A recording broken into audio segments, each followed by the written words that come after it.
The next set of charts we'll look at are the radar and surface charts. Surface charts are 3D plots of data, where instead of lines or points, we're looking at surfaces. These charts can be pretty difficult to construct the way you'd like them to look. Basically, along one direction you're going to want your data for your x-axis, and these are simply going to be categories. The values don't actually make a difference. And along another direction, you're going to want your z-axis. I've got an example here of random data that constructs a simple hill along the left side of my data set are my x values, which again, if they were 1 through 5 or 3 through 15,221, they don't really make a difference. And along the top of my data set are my z values, which are handled in much the same way. Finally, my y values are the actual values of the table. Inserting a chart, I need to have each series contain just the height of the point on the surface. So as you can see here, my first series are all my entries for x, and then my series name is actually going to be my z value.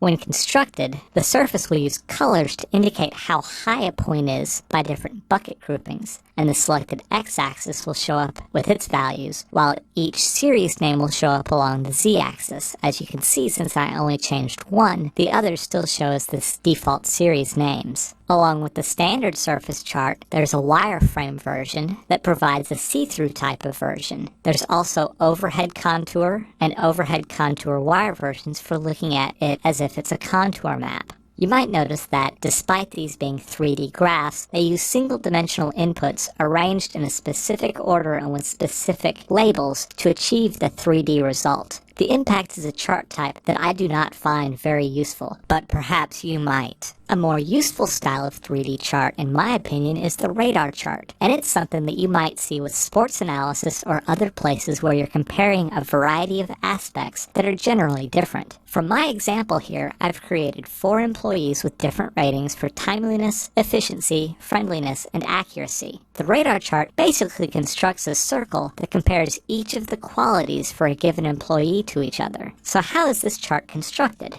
Well, each employee is an individual series with the employee name as the series name, and then the rating values for each series. So each employee is a singular dimension, and so I've got 4 series here. Then each category label gets the name that applies to that point along the series. You could actually turn this into a line graph and see it get straightened out. But I think the radar provides a nicer visual that adds new points to the star as new categories are added rather than simply extending the line. There are some different versions of the radar chart. The first one simply has markers added at each of the points, and another one that uses an internal fill to create solid shapes. Technically, there's nothing different between these except for their visuals. I've always preferred the filled-in version myself with a little bit of a transparency setting to get a better feel for how each shape overlaps. Both the radar chart and the surface charts are meant to provide ways to plot data across 3 dimensions for comparison. However, each one accomplishes the task somewhat differently, providing for a view that's customized for different types of work. The surface plot can be good for looking at a multi-dimensional relationship between variables, while the radar chart is generally better for comparing different qualities across a spectrum of options that are generally uncomparable in nature. In our next lesson, we'll move into a series of charts for comparing groups of data and the waterfall chart.